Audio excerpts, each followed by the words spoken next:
Às vezes a pessoa está 30 anos dentro da igreja e ainda não tomou a decisão de se batizar. Às vezes a pessoa está 20 anos dentro da igreja e ainda não tomou a decisão de participar da Santa Ceia. Quantas pessoas que estão dentro de uma igreja que ainda não decidiram largar o mundo lá fora? Elas ouvem uma palavra no domingo, elas ouvem uma palavra na terça, ouvem uma palavra na quarta, na segunda, todos os dias. Sabe o que é o certo, sabe o que é errado, mas quando a proposta do mundo vem lá fora, ela não pensa duas vezes e ela cai em tentação. Ela não resiste. A Bíblia diz: resistir ao diabo e ele fugirá da vossa presença. Mas tem pessoas que não resistem. A primeira tentação que se levanta, ela já cai no pecado. E o Senhor está dizendo quais são os mandamentos. Existe uma regra. Não é do jeito que eu quero, não é do jeito que você quer que você vai entrar no reino de Deus. Por isso que a Bíblia fala que o reino de Deus é conquistado à base do esforço. Por que esforço? Porque você tem que se esforçar para poder vencer e fazer os mandamentos que Deus está pedindo.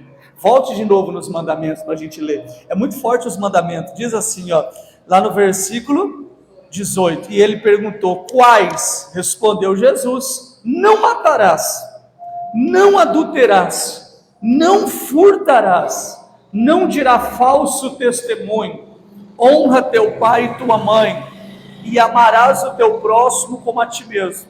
Vamos falar desse último mandamento aqui, ó. Honra o teu próximo como a ti mesmo. A gente tem visto aí fora pessoas que, se puder pisar em você, elas pisam. Pessoas que, se puderem atrapalhar o seu dia a dia, elas atrapalham. Pessoas que, se puderem pisar em cima de você, elas vão pisar. A gente tem visto aí fora o amor esfriado dia após dia. A gente tem presenciado que esses mandamentos de Deus, as pessoas não estão nem um pouco preocupadas em honrar.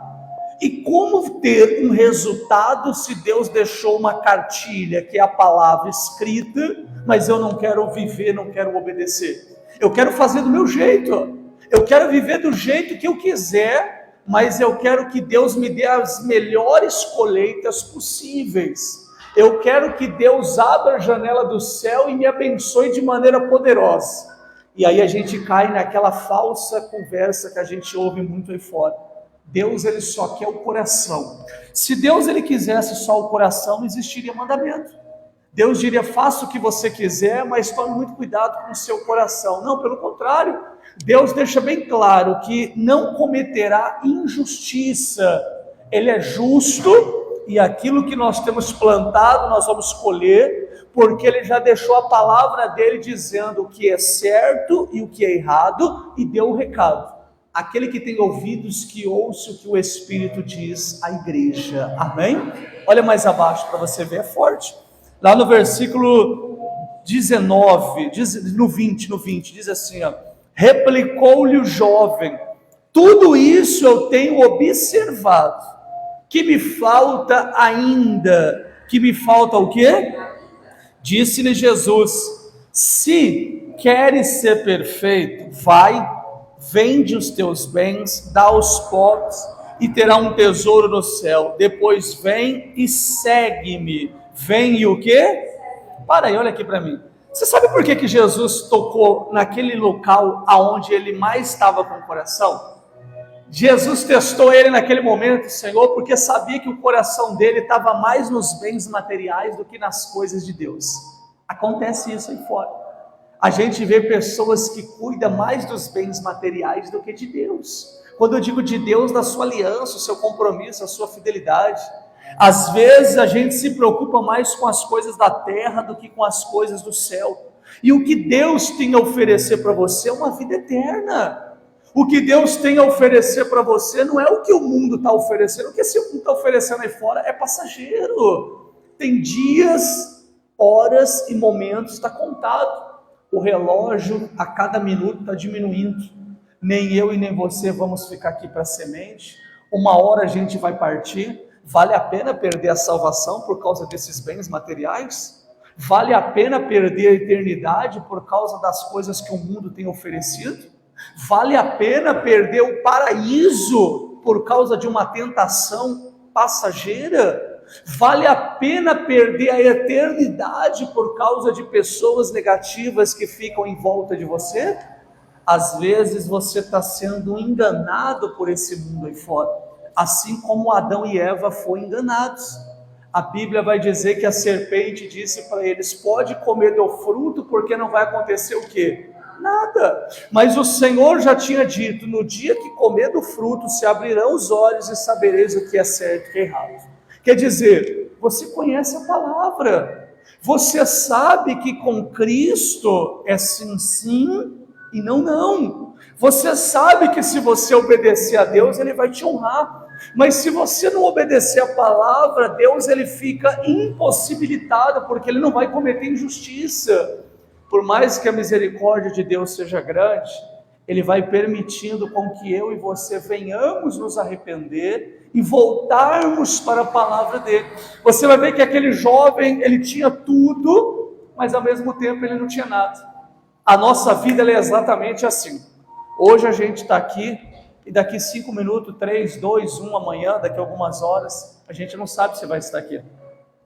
A gente faz tantos planejamentos, a gente tem tanto sonho, a gente diz assim: daqui 2 dias, daqui uma semana, daqui um mês, no final dessa semana, eu vou estar assim, assim. Se Deus não colocar a mão, nem no final da semana a gente chega. E o diabo, ele sabe disso. Então, quando o diabo não conseguir tocar em você, ele vai tentar afastar você de Deus. Ele vai tentar usar o seu sonho, os seus planejamentos, as suas conquistas que você quer, como a maior arma para iludir você e deixar você contra Deus. Quantas pessoas aí fora que chegam ao ponto de falar: Deus não está vendo a minha situação, não? Será que Deus não está vendo o que eu estou passando? Deus está vendo sim, mas às vezes Deus está permitindo com que esse momento traga eu e você para perto dele. Aquele jovem rico, ele se aproximou e perguntou: o que farei eu de bom para herdar a vida eterna? Gente, não troque nada desse mundo pela sua salvação. A salvação é uma coisa muito séria.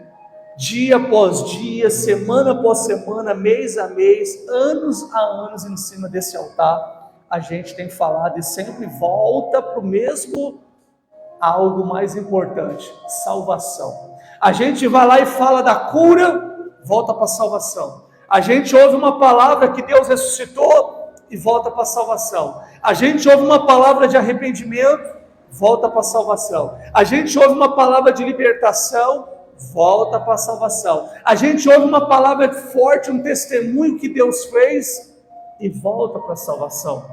Porque uns dias estão passando e não tem para onde correr. Mais cedo ou mais tarde, todos nós prestaremos conta com Deus. E a única coisa que a gente tem que ter certeza é da nossa salvação. Amém?